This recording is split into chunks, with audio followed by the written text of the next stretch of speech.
So let's talk about Killing Bites, an edgy horror anime released early this year. Yes, the concept is simple enough to follow. It's basically violent furries fighting for sport and entertainment.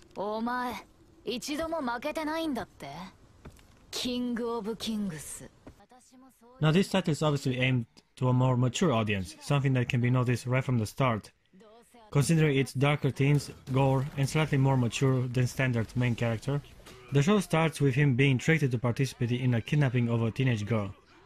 But he soon discovers that the girl is more than capable of defending herself, as he witnesses the first out of many bloody fights she has to participate in. Well, luckily for our protagonist, the chick he encounters is a hot, well-developed, white-haired tsundere, and he of course gets to live the nerd fantasy of sleeping and being protected by a strong, dominant woman that does all the fighting and saves his life. I like the turn of events so far. I mean, he gets a pretty sweet deal. He's forced to live with a hot girl and even gets paid good money for it. Talking about the dream job. Even the protagonist agrees. Who cares about the danger? He gets to finally share a room with a girl. I wouldn't complain either. Anyhow, he gets bossed around in order to do some shopping. And on the way he encounters a female flasher. Seems his luck is never ending and the moment is only interrupted by the realization that the woman is actually trying to kill him. But he's of course saved by his roommate and another animalistic battle takes place. Gotta admit, the fighting is pretty interesting. All these half-human, half-animal fighters have specific and thematic techniques based on the creature they were combined with. The girls are hot, they got that right. What also really works for the show is the gore and violence it presents. Most anime use this as a gimmick, but here there are necessary elements that enhances the experience. Later on we get introduced to more and more characters. The anime keeps it fresh with every new person distincts itself with whatever weirdness they have. For example, as we later learn that our main character is actually a student and has to go to college, we meet his best friend that's a weird, perverted otaku introvert like me. We are just getting started and I can already relate to some of them.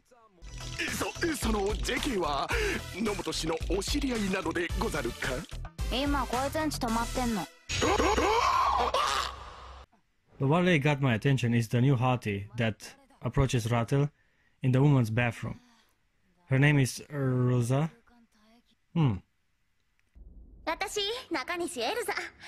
And she proceeds to steal Hitomi's panties, cause that's what girls do. What else is destined to happen when the main chick has no underwear on is for the protagonist to get a look at her business.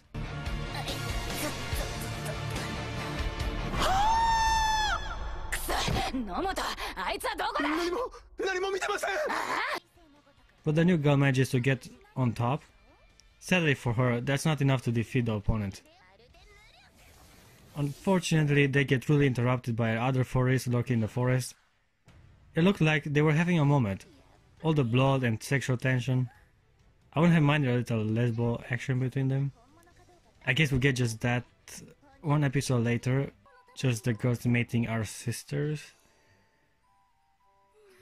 For obvious reason I cannot show the clip, but you get the gist of it. I really like the muscular sexy bodies these girls have with their sharp fangs and primal violence. I assume this was the fetish the writer had in mind when he came up with this concept. A strong hot chick that bosses you around just waiting to devour you like an animal. How exciting. Worked for me, but again, it's not hard for an anime chick to please me. I'm a weird guy. I like cute, frail, timid, insecure girls like Hinata, Onedara or Sarenji, but I also get turned on by dominant women like Erza. So I more or less like the extremes, and Killing Bites has some tough, dangerous looking females. Okay, back to the story. As we can all see, Hitomi and Arusa are being convinced to cosplay and Ratel even enjoys it.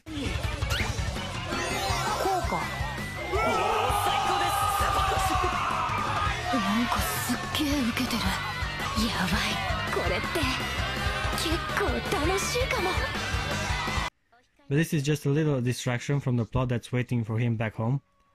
And no, it's not a good kind of plot, but rather some exposition about a battle royale, brute tournament called Destroyer. We also get introduced to another hottie that seems to be his opponent in the upcoming battles. Before the fighting can proceed though, our main character has the task of having to recruit another member to qualify for the competition. Thankfully, the new member brings even more fan service to the screen as her animal counterpart is a rabbit. She's pretty much useless in a fight, as she herself admits, but she's pretty, very cute, clumsy and innocent enough to satisfy my other fetish. After some lame conversation with the main character, Ui gets attacked by some Therianthrope incest sisters, but gets a timely rescue from Hitomi that makes quick work of her opponents, and we're all set to enter the Battle Royale, where the owners for some reason have to control their Therianthropes like pawns in a virtual chess game. As it initially complicated the event, would have been just as cool to just have the fighters go wild on their own, and for the rich, evil-looking people to just watch the carnage. If that were the case though, our useless protagonists would have been completely let off of the story. But I'm getting ahead of myself. First, they all have a party, where the participants get to mingle with each other before the killing starts. We get a little more insight on who will compete and on which side. We get to meet some scary looking people, but we also learn that Leo is not fighting this time. Apparently he was one of the favorites to win. Here's where I start to scratch my head a little.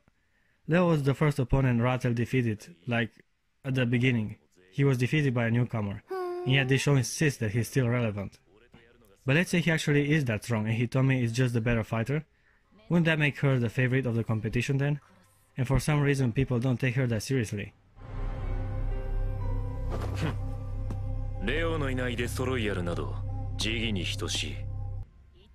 Well, the game starts and we get to see some action.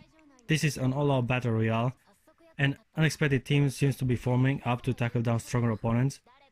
Despite being on 3-on-1 fight, Tiger seems to be able to handle the situation, something that cannot be said regarding his sister.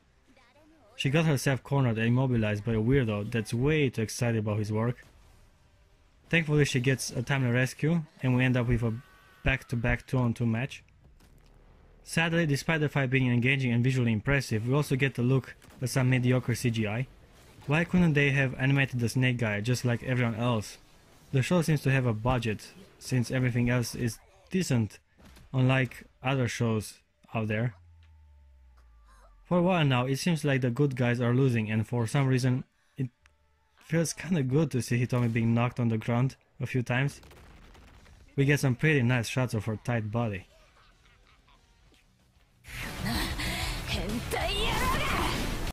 Arusa isn't doing better either, being swinged around like a ragdoll. Sadly, she does not have much to show, so we don't linger too much on her. But of course, in the typical climatic fashion, just when it seems to be all over, we learn that Royale is immune to cobra venom, which gives Hitomi the much needed opportunity to strike back. Later on, she joins Arusa in a 2-on-1 fight, where their opponent is ordered to retreat, which leaves them to battle each other out again.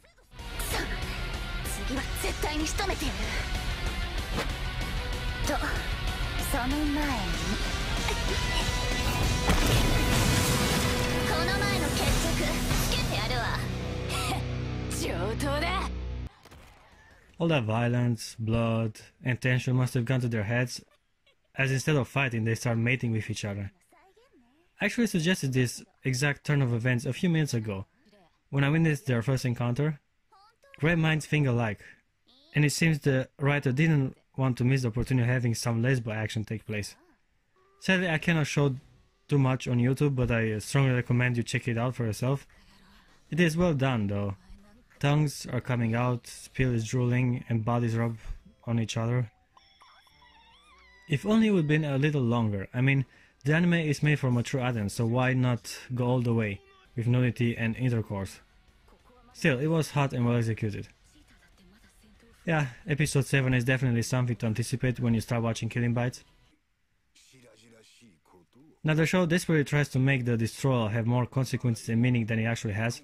It's a tournament between furries, and yet for some reason it's supposedly a way to decide the future of genes mutation or who will have the rights of Therianthropes or whatever. It's obviously an attempt to needlessly deepen the premise, but also being slowly tempered with is the strength and resolve of characters. They feel the need to justify Leo's defeat in the first episode given the fact that Tiger considered him his nemesis. Leo was also one of the favorites to win, which really messed up the story, in my opinion, as he was at the beginning just a throwaway character, a mere obstacle to introduce us to Hitomi. But now we are stuck with a pointless backstory of Tiger's past. Even his half-assed explanation is BS in my opinion, as Leo seems to be contradicting himself when it comes to facing weaker opponents. ライオンは弱いやつとは戦わない。ライオンのオスは狩りの一切をメスに任せ、自ら獲物を追うことはない。たとえ獲物が子ウサギであろうと全力、それがレオの戦い方だ。Being out of such a BS, we get some forced character development regarding our forgotten and at this point kinda irrelevant main character. Something about his insecurity and indecisiveness in life choices, leading up to him making bad moves in the game and therefore being responsible for the consequences of the team predicament. Seems forced and all of a sudden, but I guess it is a good of a time as any to get to understand our protagonist better, considering that up until now we have little to no information about him. At this point, it is clear to me that this Royale tournament will be the focus of this whole season. And it's all come down to a battle between Kido and pretty much everyone else standing and able to fight. This Kido guy seems to have it all: speed, power, and impenetrable defense. The only thing he lacks is good animation, as CGI makes a visible return. At this point it's clear to me that Hitomi will be the one to fight him one-on-one, and of course, in typical anime cliché, she is a hybrid of sorts with a hidden power. So Hitomi is basically our main character. She completely sees the spotlight and even gets a backstory. A luxury characters only get before death, or if they are actually the protagonist of the story. This might be a thing with seinen anime, as we get the story of the main character through the eyes of another. Killing Bites, a show which name is hard to forget considering the overly used lines about the sharp fangs winning the fight. 性別も体格差も関係ねえ。牙の鋭い方が勝つ。それがキリングバイツだ。武器の多さなんて関係ねえ。牙の鋭い方が勝つ。それがキリングバイツだ。やれやれ。スピードだのパワーだの関係ねえんだよ。牙の鋭い方が勝つ。それがキリングバイツだ。何の中心かなんて関係ねえ。牙の鋭い方が勝つ。それがキリングバイツだ。まあ紙一重でこっちがやられてたけどな。それでも牙の鋭い方が勝つ。それがキリングバイツだ。性欲も情欲も関係ねえ。牙の鋭い方が勝つ。それがキリングバイツだ。牙の鋭い方が勝つ。ただそれだけ。それがキリングバイツだ。Which instead of being some sort of badass trademark, ends up being a nuisance, given the fact its repetition. In an ironic turn of events, the show goes against its hammer message and lets the rabbit win the tournament. I guess having the less sharper fangs is also good enough to win Killing Bites. Talking about going against the premise on which the whole anime was built upon.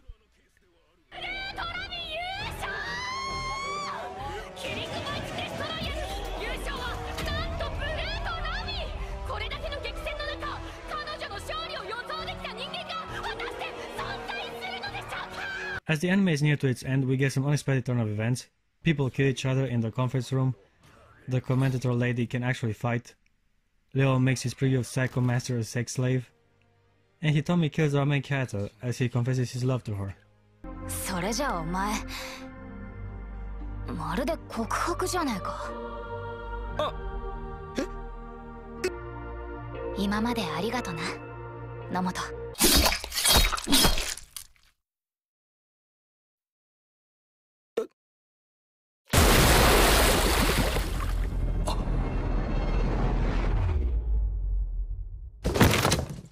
To be honest, I think Leo got the best deal of them all. He got his freedom, he killed a few guys, and above all, he gets to bang his former boss. I mean, that chick was crazy, possessive, and just psychopathic. 勝った！みなさい。最後に勝つのはやはり我ら三つ角。そうとも知らずサジに一喜一憂するバカどもに格の違いを見せつけるのは最高だわ。She had a long time coming. Overall, the show is pretty solid. Kept my interest all the way till the end. It has a decent concept and it is an easy watch. Wouldn't consider killing bites a priority on your list, but if you feel like enjoying some gore and action, I do recommend it. さてと、戦利品も手に入ったし、今日のところはおいとましよっかな。